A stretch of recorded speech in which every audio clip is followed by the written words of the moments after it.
What things are turning 25 in the year 2026?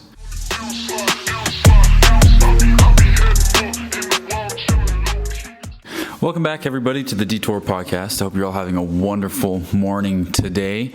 I'm having a great day so far, and I hope this week's going to be amazing. I mean, I don't have my watch on. It's dead, so look at my tan line. Gross. Summer officially kicks off as of yesterday, the 21st, I'm pretty sure. So that's very exciting. And, I mean, the World Cup is still going, so my weekly recap is just going to be real quick. I mean, I had my birthday. I turned 25, watched the World Cup, and I'll kind of go into more of that later along this episode. But I think we should just jump right into the World Cup real quick before we get into the topic of today.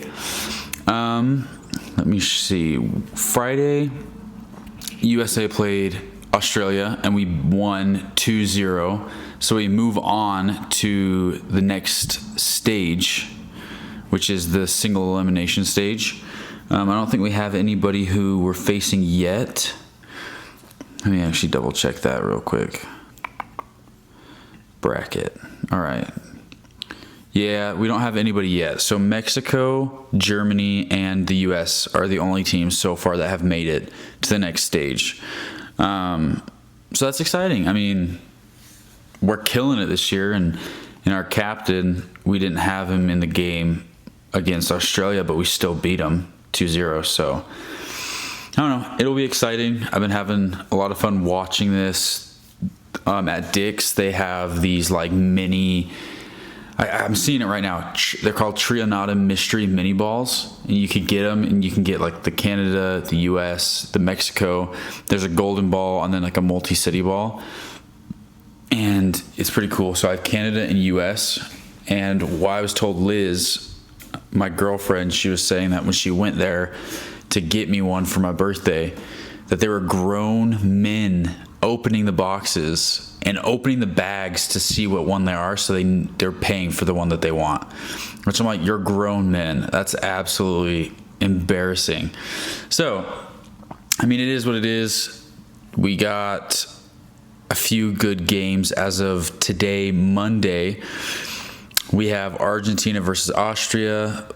We have France and Iraq, Norway and Senegal, and then Jordan and Algeria. So should be a pretty good round. And then the U.S., we play again.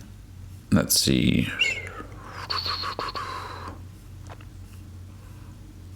When do we play? We play Thursday the 25th against Turkey, and that's a game that we don't really need to win because we've already advanced. And then starting June 28th, the first matchup for the round of 32 begins. So keep your eyes out for that. By the looks of it, we play on the 1st of July, which is nuts because if we're playing our third game in Group D on the 25th, and we don't necessarily need to win that game, we have 6 days of rest until we have to play a game that actually matters, whether we're eliminated or not. So pretty good. I hope we keep it up. I mean, again, we're looking really, really good this year. So that's that on the World Cup. And what I wanted to talk about today, for those of you who have been around since essentially the beginning of this podcast, back in January, when my cousin, who used to be the co-host, had his birthday, we did things that turned 27 this year. So I thought, let's run it back and let's do things that turn 25 this year for me. So there's a few things I got on the list of things to talk about, which I thought were interesting. So before we talk about things that turn 25, I kind of just want to go over some national or international holidays that are on the 18th of June. So we have National Splurge Day. Spend your money, have some fun with it. I think that's fair. Once you get birthday money, all you do is want to spend it. National Want to Get Away Day. I want to get away all the time. Go on vacation all the freaking time. But that's also a good one. If you have an aquarium, it was National Clean Your Aquarium Day. Make sure whatever you have living in the aquarium is living in a clean tank. National Go Fishing Day. Go catch some fish. I mean, the weather in the States, at least in Utah, has been pretty nice. We've been getting up to the mid to high 90s, but with some wind and some cloud coverage, it's not too bad. So, International Picnic Day. I didn't go picnicking because I actually was working on my birthday. Didn't really have that big of a problem. And then International Sushi Day. Sorry, Liz was calling me. Give me just 1 second. I'll continue. Let's see. International Sushi Day. I love sushi. Unfortunately, I didn't get it that day because I actually didn't know any of these were those days while the day was going on. So those are all the holidays that I saw, or that I kind of, the list I saw only had a few, and I just have a hard time finding those days. But International Sushi Day, I feel like that should be any day. Then I kind of want to talk about things that turned 25 this year, so they're the same age as me. Alrighty, so things that turned 25 this year, other than me. I have 3 different categories I want to go into. We got movies, music and audio, and tech and gaming. So the first one I want to go into is movies. So we have the very first Harry Potter came out in 2001. That's crazy.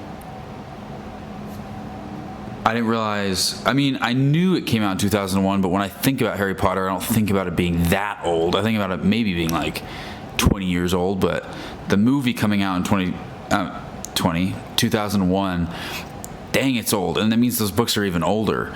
The Lord of the Rings movies, or the first one, from what I read online, it said the first one came out in 2001. Nuts. We have Shrek. Came out in 2001. That's nuts. Shrek 5's coming out. I'm going to be honest, I'm not looking forward to it. And the reason behind that is because the animation style is so different from the first 4 movies that I'm just not a fan. Like, Donkey doesn't look the same. Shrek doesn't look the same, in my opinion. It just doesn't look like, if they made Shrek today, the very first one, it's like, okay, I could see that because it's a very DreamWorks-esque thing with like the Croods or whatever, but the old Shrek, the original Shrek, it just doesn't even look the same. This next one is one of my favorite franchises, at least up until like maybe 7 or 8.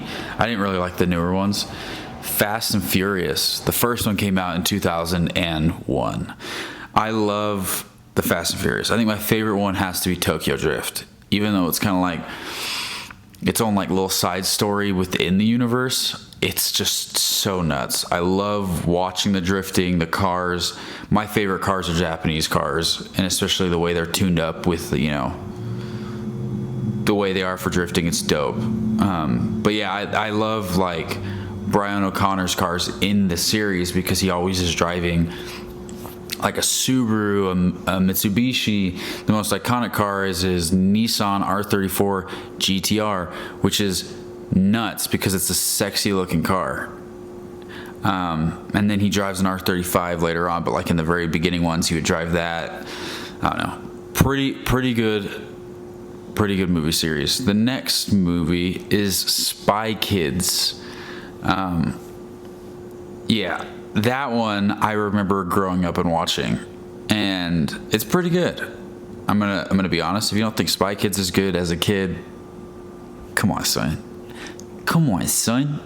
As my favorite TV guy says from Psych. Come on, son. And then the last movie I have on this list is Zoolander.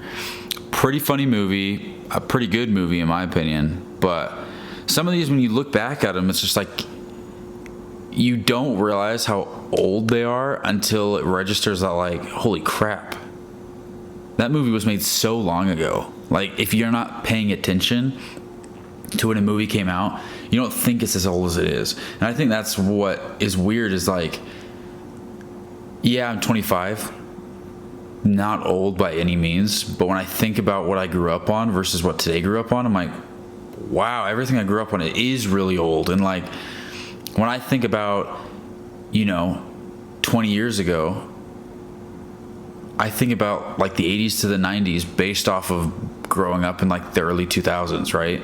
Not thinking about 20 years ago is 2006. That's nuts. So those are just some of the movies that turned 25 this year. There are some others on the list that I found of things that were turning 25 for movies. I've never seen them, so I just didn't see the point in kind of talking about them because I got nothing to really say. But yeah, I'm going to have to go back and rewatch like Zoolander. I always rewatch the Fast and Furious. Lord of the Rings I need to rewatch.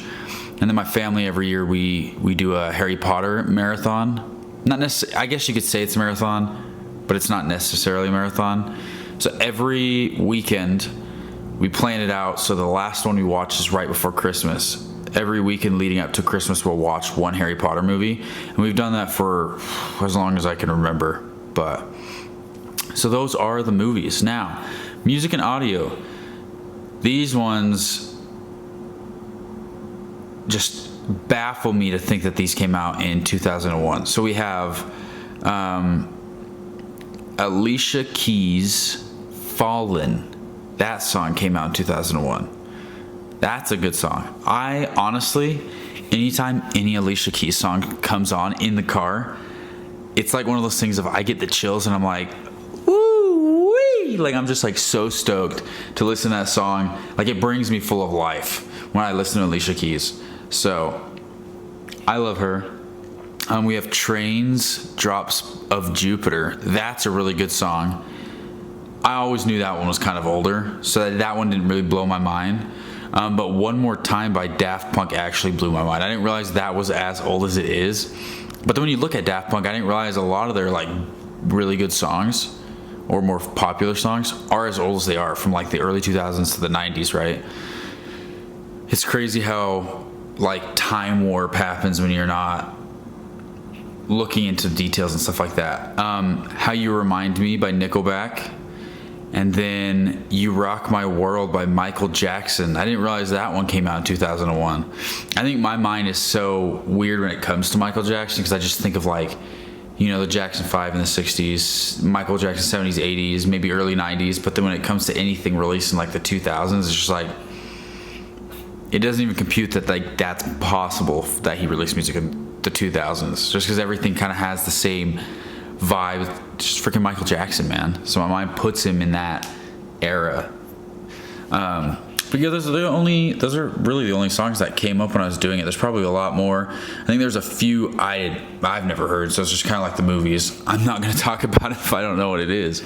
But yeah, go ahead and give those a listen. I'm definitely going to be giving those a listen today, especially Alicia Keys, my queen, and probably Drops of Jupiter. That's a really, really, really good song.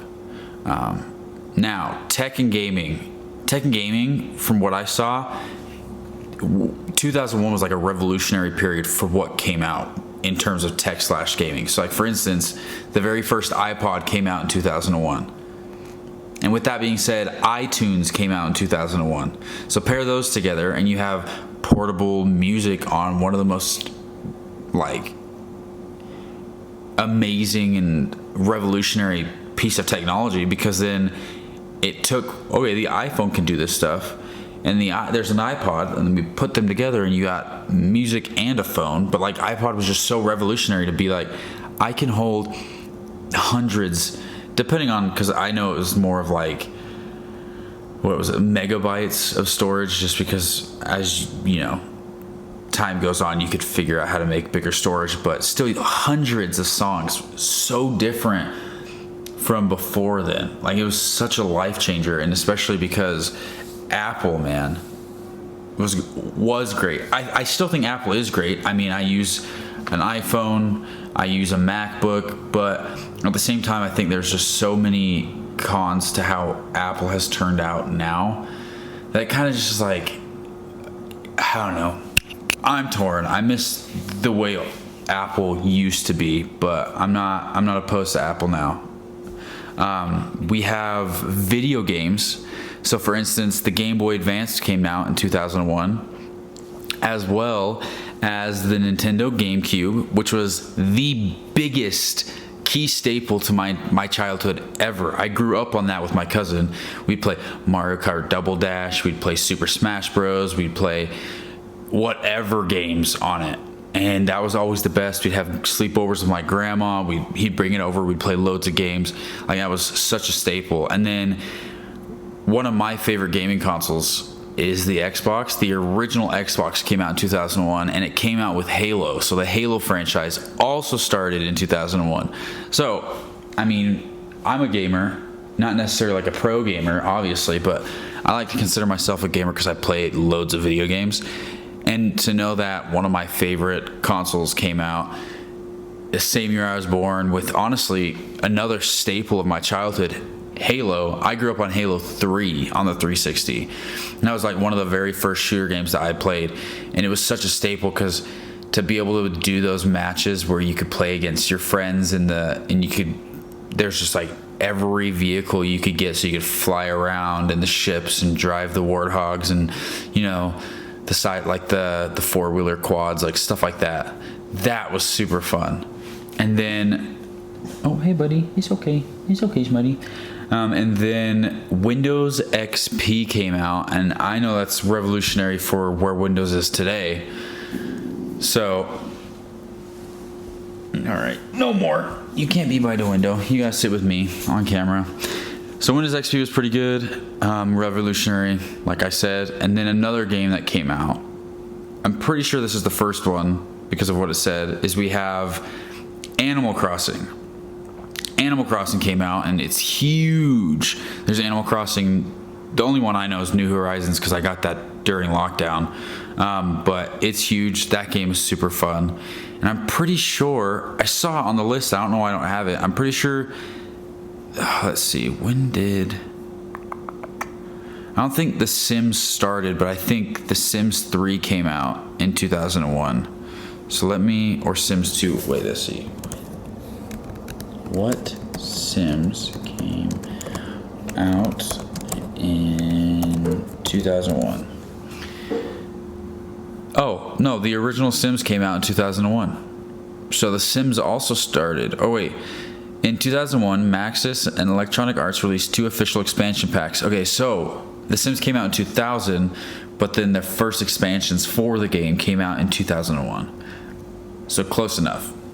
So, I mean, I'd say a lot of good stuff, especially in my opinion, came out in 2001, other than myself and a lot of my best friends. They were all born in 2001.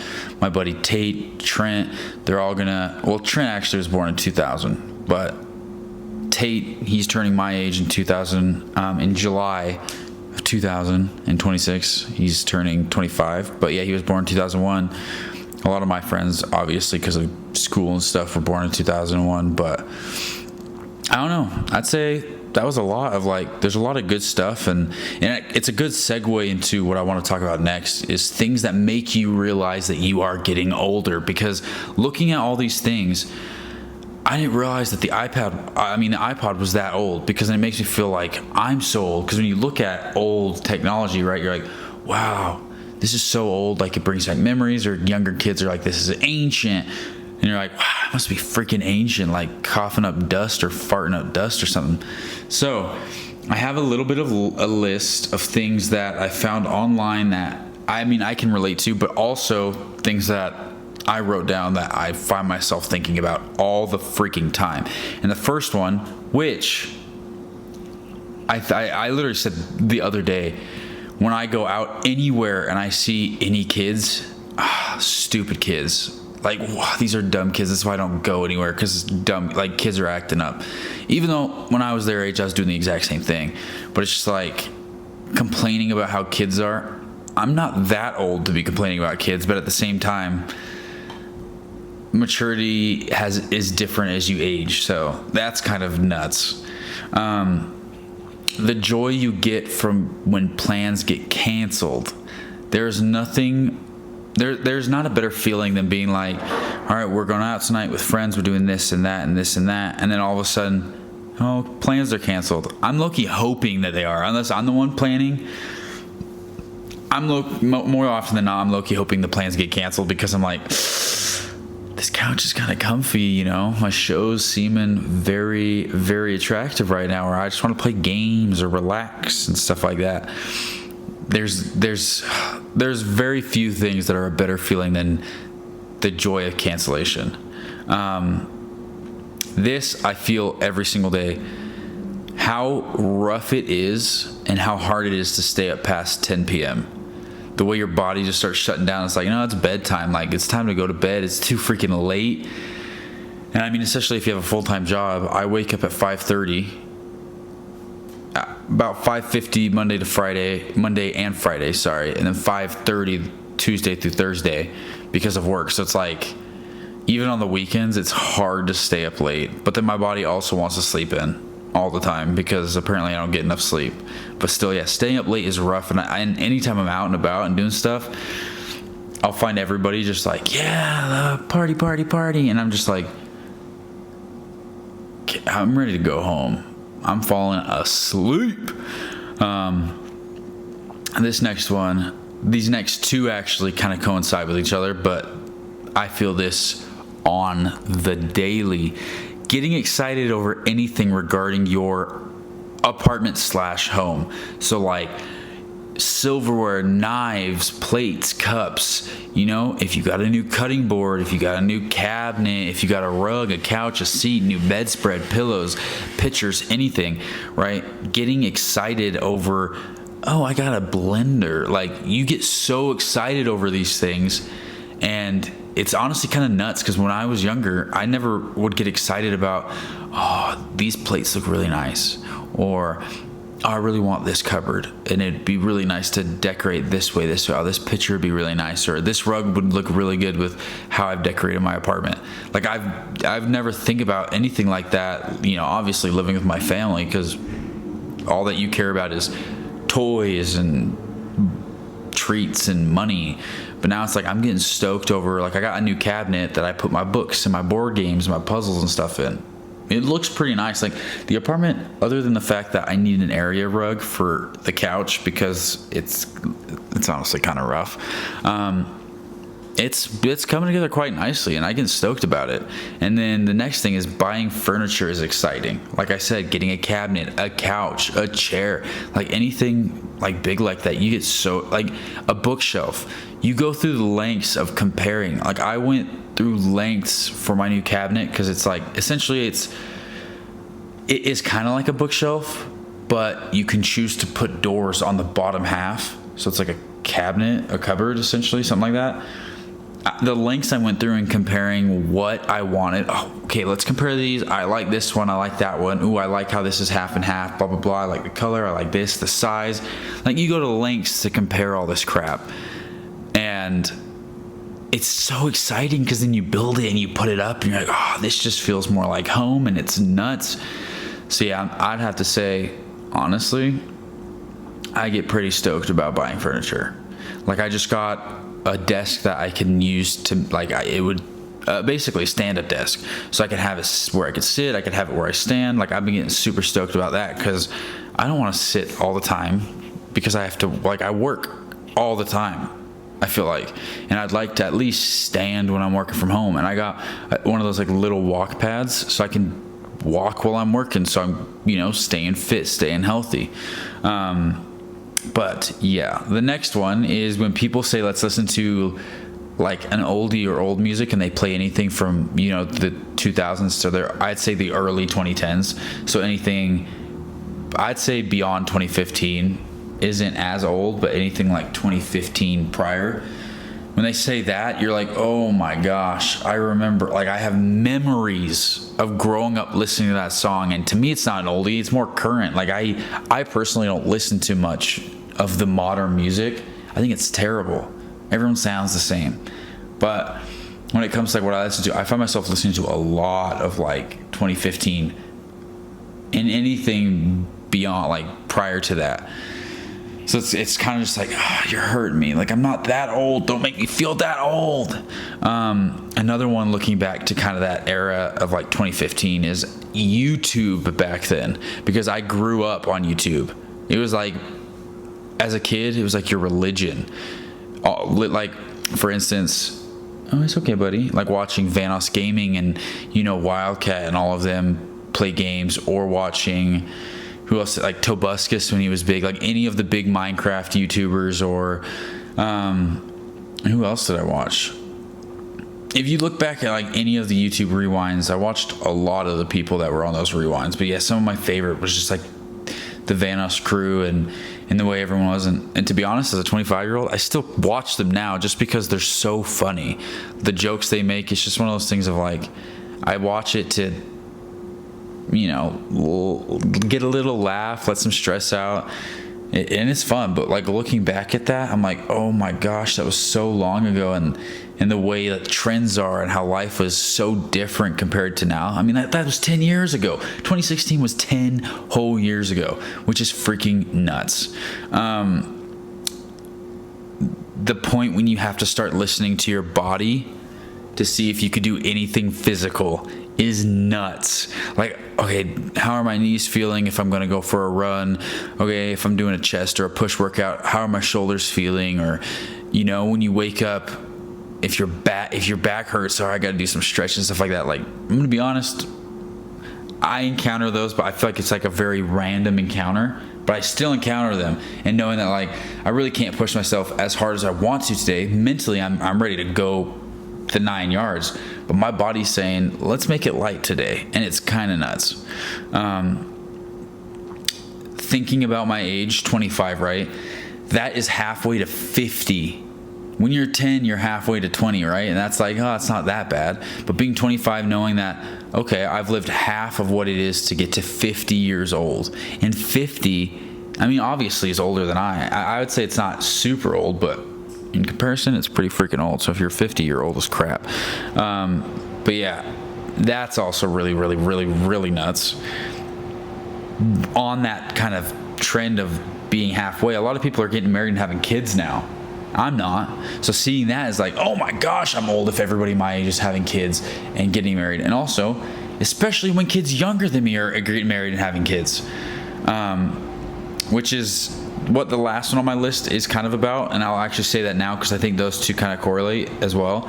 Realizing that anyone who's 18 years old right now was born in 2008. Anyone who turned 18 this year was born in 2008, which is freaking bananas because I remember turning 18 in 2019 and thinking about how now everyone who was born in 2008, who when I was 18 was 10. No, that's a lie. 2019. 11. They were 11 when I was turning 18. They were babies when I became what's considered legally an adult. Being tired is a normal daily feeling. That's nuts because it is true. And the fact that your parents don't handle anything for you anymore, you have to do it yourself. I mean, that level of responsibility is kind of nuts. Yeah, so it is kind of nuts just to go over that list and think about, wow, dude, it makes me feel so old. And I can only imagine, what our parents and their parents are feeling when we say stuff like that, and they reminisce as well. But that is really all I had of just, I wanted to talk about, similar to what I did with Ty. If you feel old, don't worry, I'm right there with you. I'm feeling old as well. And if you see, if you're analyzing my smile, I have a tooth gem. And that's because when I was having a barbecue with my friends over the weekend, Liz's best friend Allison brought a tooth gem set over. Well, because my buddy Tanner, you know him, got it, and Liz got it. I got roped into getting it with them as well. Unfortunately, Tanner's fell off, but I don't know. It's kind of annoying to feel it constantly rub up against my lip. But that is really all I had to talk about today. Remember to take life slowly. Do things that make time feel long, because as annoying as it is, like time just molds together once you become an adult. Once you have families, or once you have a full-time job, and nothing is different, right? Because school's different, because you may have the same class, but you're learning something completely new, different experiences, different this and that. Typically work more or less is the same. Life becomes very monotonous and is just super lame. And honestly, I 100% vouch. Make an effort to try and make time feel so slow to the point where you have to verbally say it. Because if oh my gosh, if you can get it to that, then I really do feel like you'll start to think of ways and things to do during that time that doesn't necessarily make time go by any slower or faster, but it kind of keeps you in the present. Read a book, go play outside with your dog, or, go on a walk, go on a hike, do something that's not in front of electronics all the time. Limit yourself on those things, just because time does move by too fast. And again, I'm 25 already, which is bananas to me, again, because I don't feel 25. I barely feel like I'm 18 years old, but knowing I'm 25 and knowing I live on my own and knowing I work a full-time job, and I have for like the past 5-6 years, like that's nuts to me, dude. So I'm an advocate for that. Do what you can. Do one thing new this week that kind of makes time go slower. Do something. Go touch grass. I don't know. Do something. But that's really all I have to say for this week, other than I hope you all have a wonderful week. If you're watching on YouTube or listening on Spotify, you know exactly what to do. Maybe share it with one random person in your contacts this week, Just give them a little surprise, a little something that, may lift up their week as well. But that's really all I have. Again, check back every Monday, 7 a.m., new episode. I do my best to make sure I get them out every single week. Sometimes I end up not posting it as early, but I do my best because sometimes life can get busy. If you want more content, I do post more or less every single day on TikTok, and I am working on doing some more reactionary stuff, but it's also just been kind of hard, so stay tuned for that. But again, once you're done watching all my things, getting caught up on the podcast, watching some TikToks and stuff like that, go touch some grass until I post something new. Take that time between when you don't get another dose of me for the rest of the week to go do something outside. So then when you're tired and you want to relax and you want to just, I'll be there. I'll be waiting. So thank you guys so much for watching, and I will catch you all, beautiful people, next week. Much love.